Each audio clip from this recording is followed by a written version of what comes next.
So ayan maibigan, nakikita ho ninyo, pumatong po siya ng 62 Mbps kasi nga po nakadual ISP na ho tayo maibigan.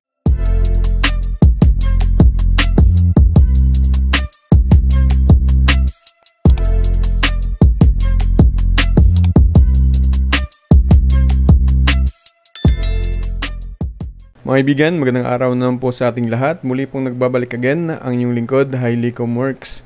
Mga kaibigan, kung kayo po ay baguhan pa lamang sa ating pong YouTube channel, huwag po niyong kaligtaan na mag-like ng ating video, mag-share ng ating video, at saka mga kaibigan, importante din sa lahat na mag-subscribe at mag-hit po ng ating pong notification bell para pa po sa susunod na atin pong mga video tutorial. Sa araw na ito mga kaibigan ay babahagi ko po sa inyo ang MikroTik Load Balancing and Failover po mga kaibigan. So sa simpleng paraan mga kaibigan, ituturo ko po sa inyo at sundan nyo lamang po lahat po ng atin pong sinasabi. O nga pala mga kaibigan, kung kayo po ay bibili ng mga piso Wi-Fi parts ay meron po tayong link sa baba ng atin pong video. Nandyan po sa description mga kaibigan, hanapin nyo lamang po, bisitahin ninyo. Kasi lahat po ng mga link na yan ay kumpleto po mga kaibigan para po sa atin pong mga piso Wi-Fi o di kaya para po sa ating MikroTik. O nga pala mga kaibigan, yun pong MikroTik Load Balancing at saka Failover na din. Yan po yung dalawang ISP na atin pong gagamitin para po sa MikroTik. Halimbawa po ay gumamit ho tayo ng ISP ho natin is PLDT, tapos meron po siyang 100 Mbps, tapos yung pangalawang ISP natin ay gamit natin na iGlobe. Halimbawa naman, meron naman po siyang 50 Mbps. So, ibig sabihin, ang total po niyan, output po niyan is 150 Mbps mga kaibigan kung gagamitan ho natin ng MikroTik Load Balancing kung naka-config po ito. At syempre, meron din pong mga kaibigan na tinatawag nilang failover. Ibig sabihin, kapag nag-failed yung isang ISP, ay automatic switch mga kaibigan na papalit yung isang ISP. Halimbawa, nag-down yung ISP1, yung PLDT halimbawa, nawalan ng connection. So, automatic, magsiswitch doon si ISP2 or siya yung magsasub mga kaibigan. Siya yung mag-continue mga kaibigan na mag-provide ng internet mga kaibigan. So, ganun po yung sinasabi nila na MikroTik Load Balancing and Failover. Okay, so naintindihan naman po siguro natin. So ngayon may bigan, kasi mahaba-haba po yung pag-uusapan ho natin ngayon. Tara at simulan na ho natin. Syempre, unang-una, open ho natin yung atin pong mga Winbox. Tapos mga kaibigan, make sure na makikita natin yung MAC address IP natin dito. So always, sinasabi ho natin yung default password is blanco po yan. Click connect lamang ho tayo. So pag nakakita ho tayo mga kaibigan ng ganito po sa pag-open ho natin sa atin pong Winbox, kailangan po natin i-reboot yung system ho natin mga kaibigan. So kailangan lamang natin i-remove yung configuration. I-click lamang po yung remove configuration mga kaibigan. At saka magdi-disconnect ho tayo. At ulit, papasok tayo mamaya mga kaibigan. So wait lang natin. Ayan mga kaibigan, nag-disconnect ho tayo. So ayan mga kaibigan, nag-connect tayo ulit. So yung una natin gagawin mga kaibigan, pupunta lamang ho tayo sa IP, tapos DHCP client. Tapos click lamang po ang plus sign, add lamang ho tayo mga kaibigan. Ang interface, gawin ho natin yan na Ether1. Tapos add default routes niya mga kaibigan is click lamang po ang no. Then okay lamang ho natin. Para po sa atin pong Ether2, click plus sign again. Tapos ito pong interface is Ether2. Yung default route mga kaibigan, huwag kalimutan, no po yan. Then okay lamang po mga kaibigan. Tapos ngayon, i-rename lamang po natin ito pong interfaces. So sa Ether1, gawin natin yan mga kaibigan na ISP1. ISP1. Okay lamang po. Tapos yung Ether2, gawin natin na ISP2. Click OK. Tapos punta tayo sa bridge. Bridge. Ayan po, bridge mga kaibigan. Tapos click lamang po yung bridge. Tapos mag-add lamang ho tayo. Click add or plus. Tapos hayaan lamang po natin dyan. Wag na po nating pakialaman po dyan. Ang gagawin lamang po natin dito is click OK lamang po. Tapos punta ho tayo dito sa ports mga kaibigan. Click add. Tapos dito pong interface mga kaibigan, gawin mo natin dyan na Ether3. Tapos click OK lamang po. Plus sign again, click add para po sa atin pong Ether4. Click Ether interface, tapos Ether4 mga kaibigan. Click lamang po ang OK. Tapos click plus sign again or add naman po tayo para po sa Ether5. Tapos click OK lamang po. So ngayon, pupunta ho tayo sa IP. Tapos addresses. Dito po sa addresses, click lamang po yun natin yung plus sign. Tapos, type lamang po natin dyan mga kaibigan, 192.168.10 tapos .1/24. Sundan nyo lang po mga kaibigan, yun ang pong atin pong ginagawa. Tapos, ito pong interface or interface, gawin po natin dyan na bridge 1. Tapos, click OK lamang po mga kaibigan. So, ngayon naman po mga kaibigan, para po sa atin pong load balancing, punta ko tayo dito po sa IP, tapos firewall, tapos gawa lamang po tayo ng mangle mga kaibigan. Click lamang po natin ng plus sign or mag-add lamang ho tayo. Dito ho tayo sa general. So sa general mga kaibigan, ito pong chain is pre-routing po yan.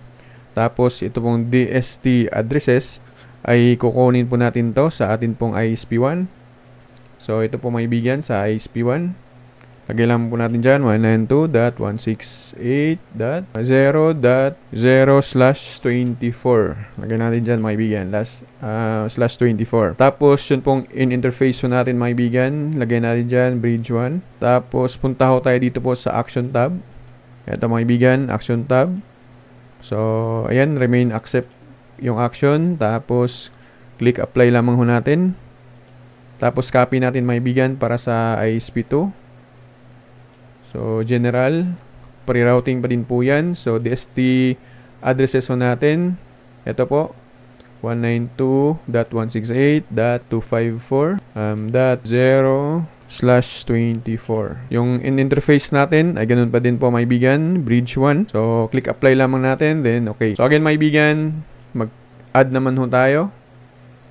Tapos, dito po sa general, yung chain natin is pre-routing pa din po yan. Tapos yun pong in-interface ho natin, ISP1. Tapos yung connection mark natin, mga kaibigan, is no mark po yan. Tapos punta ho tayo dito sa action tab, mga kaibigan. Tapos dito po siya sa action ay mark connection po ang ating ilalagay. Sa new connection mark naman ay lagyan natin ng ISP1 connection. Then okay lamang ho natin. Tapos add na po tayo, mga kaibigan, ulit para po sa atin pong ISP2. Sa general ho tayo. So, ganun pa din. Yung atin pong chain is pre-routing pa din po yan, mga kaibigan. Tapos, yun pong in-interface ho natin para po sa atin pong ISP2. Tapos, yung connection mark is no mark po yan, mga kaibigan. Tapos, punta ho tayo dito sa action. Tapos, yung action is mark connection ang ilalagay natin. Tapos, sa new connection mark, lagay natin dyan ISP2 connection, mga kaibigan. So, ayan. Sundan nyo lamang po yung atin pong ginagawa. Tapos, click apply, then okay. So, again, mga kaibigan, mag-add ho tayo ulit. General, para po sa bridge 1 ho natin. So, yung chain is pre-routing pa din po yan, mga kaibigan. Tapos, yung in-interface is yung bridge 1 natin. Bridge 1. Tapos, yung connection mark nya is ito, connection mark is no mark po yan. Tapos pupunta ko tayo dito sa extra. Tapos dito po sa DST address type, gawin po natin tong local, mga kaibigan. Then click po natin tong invert po, mga kaibigan. Tapos punta ko tayo sa advanced tab. Tapos dito po sa peer connection classifier, mga kaibigan, ito pong SRC addresses ay gawin ho natin tong both addresses. Tapos dito po banda, lagay ho natin dyan 2 at remain 0 po ito, mga kaibigan. Tapos punta ho tayo dito sa action tab po, mga kaibigan. Action tab naman, ang lagay natin dyan is mark connection. Yung new connection mark, mga kaibigan, lagay ho natin dyan ISP1. Then click natin yung apply and okay. Again, click naman po natin again yung add or plus sign. Sa general again, punta ho tayo sa general. Chain pre-routing pa din po yan. Tapos yung interface, mga kaibigan, sa bridge 1. Ito po ay para din po sa atin pong ISP2. Bridge 1. Tapos punta ho tayo dito sa action tab. Yung connection pala, mga kaibigan, connection mark is no mark po ito, mga kaibigan. No mark. Tapos punta ho tayo dito sa extra. Tapos DST addresses type. So, lagay natin dito is local. Huwag kalimutan, check lamang po yung invert. Tapos dito po sa advanced tab, mga kaibigan. Punta ho tayo dito sa peer connection classifier. So gawin ho natin tong again, both addresses. Tapos dito po, lagay ho natin 2. Tapos dito, mga kaibigan, lagay natin dyan is 1. Tapos punta ho tayo dito sa action. Tapos yung action, mga kaibigan, ay lagay ho natin sa mark connection. Ito namang new connection mark natin, lagayan natin, mga kaibigan, ng ISP2. So click apply lamang po. Then okay. So ngayon, mga kaibigan, again, mag-click add naman po tayo. Tapos dito po sa general, yung chain niya is pre-routing pa din po yan mga kaibigan. Tapos yung connection mark niya is ayan, ISP1, lagay natin ISP1. Tapos yung end interface niya is bridge 1. Tapos punta ho tayo dito sa action tab. Tapos sa action mga kaibigan, lagay ho natin mark routing. Tapos lagay natin dyan is for ISP1. Then click apply and okay. So again mga kaibigan, click naman po yung add or plus sign. Punta ko tayo sa general. Again, yung chain mga kaibigan is pre-routing pa din po yan. Connection mark is ISP2. Yan, ISP2. Tapos yung end interfaces is bridge 1. Tapos yung... Okay, so punta ko tayo dito sa action tab. So sa action mga kaibigan is mark routing. Lagay natin. Mark routing. Tapos yung new router mark mga kaibigan is lagay natin for ISP2. Tapos click apply, then okay.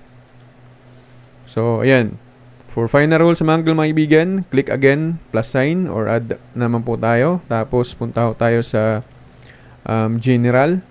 Tapos ngayon sa chain mga kaibigan, gawin ho natin tong output. Yung connection mark niya is ISP1. Tapos punta tayo sa action tab mga kaibigan. Tapos sa action naman, lagay natin dyan is mark routing. Tapos dito po sa new routing mark, lagay natin dyan is for ISP1. Apply natin, then okay. So again, click naman po natin yung itong plus sign or add naman po tayo.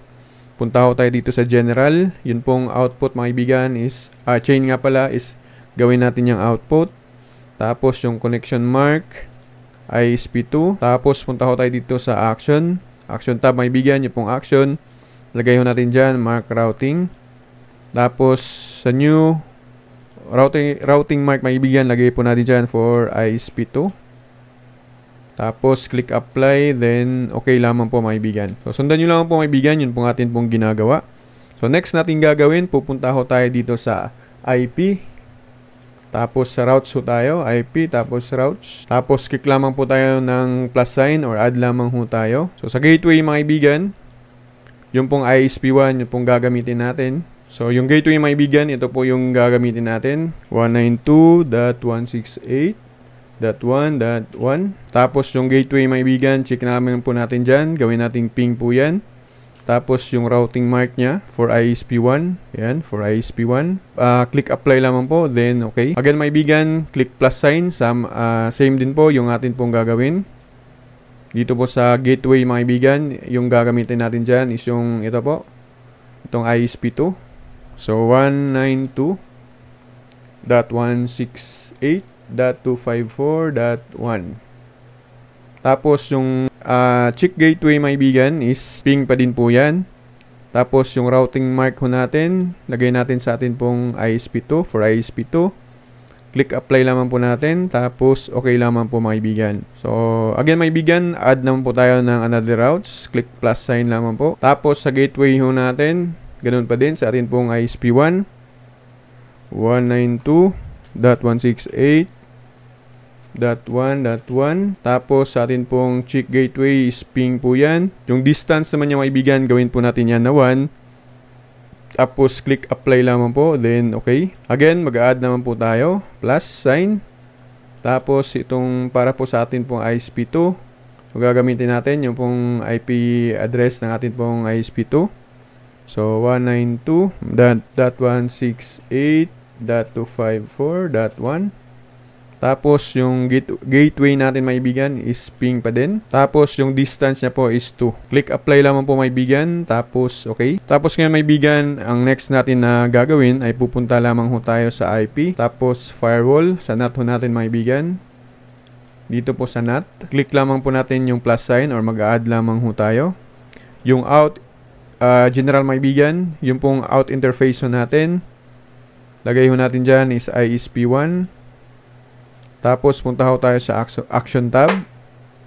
Tapos sa action tab mga kaibigan, lagay ho natin dyan is masquerade. Tapos okay lamang ho natin. So again, para po sa atin pong ISP2, click lamang po yung plus or mag-add lamang ho tayo. Punta ho tayo sa general. Yung out interface is ISP2.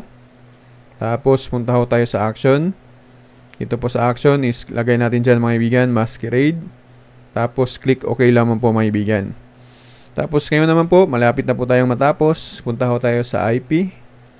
Tapos DHCP server. Tapos mga kaibigan, click lamang po itong DHCP setup. Tapos dito po sa DHCP server interface, gawin ho natin itong bridge. Tapos next lamang mga kaibigan. Next all lamang po ito. Okay. So ngayon mga kaibigan, so piping lamang po natin mga kaibigan yung ISP1 ho natin kung gumagana po. .8 src address equals 192.168.1.102. So ISP natin 1, mga kaibigan, ito pong ISP1. So check natin. So ayan po mga kaibigan, mayroon po siyang lumalabas, no? Good po yung atin pong ISP1. So ngayon naman po, yun po yung atin pong ISP2. So ping lamang ho natin. Tapos 8 src address equals 192.168.254.152. So ayan po mga kaibigan, ay gumagana po yung dalawang ISP ho natin. So ngayon, ititest natin mga kaibigan kung talagang gumagana nga po ba yun atin pong configuration, okay? So ngayon mga kaibigan, ititest ho natin, ito pong atin pong na-config. Actually mga kaibigan, yun pong atin pong ginamit ngayon ay same PLDT ho ito.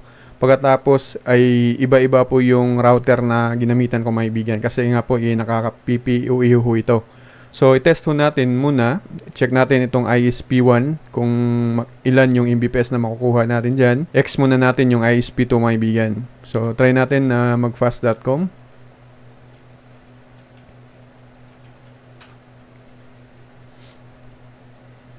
Okay, so makikita ho ninyo, ayan po mga kaibigan, 25.24 Mbps. So yung speed test ho ng ISP1 is 24 Mbps mga kaibigan. So ngayon naman, ititest natin yung ISP2. So X muna natin yung ISP1, tapos alive natin yung ISP2. So try natin mga kaibigan na speed test yung ISP2. So, yung ISP2 natin mga kaibigan ay pumalo po siya sa, ayan mga kaibigan, 38 Mbps. Try natin ulit mga kaibigan. So, 38 Mbps. Okay, so 38 Mbps. Yung una naman ay nasa 24 Mbps. So, alive natin yung ISP1 and ISP2 mga kaibigan kung ilan yung makukuha ho natin. So 38 plus 24. So nasa magkano yun? 24, 38, 50, 60. So syempre mag-expect tayo na papatong ho ito ng 60 Mbps. Okay, so speed test natin mga kaibigan.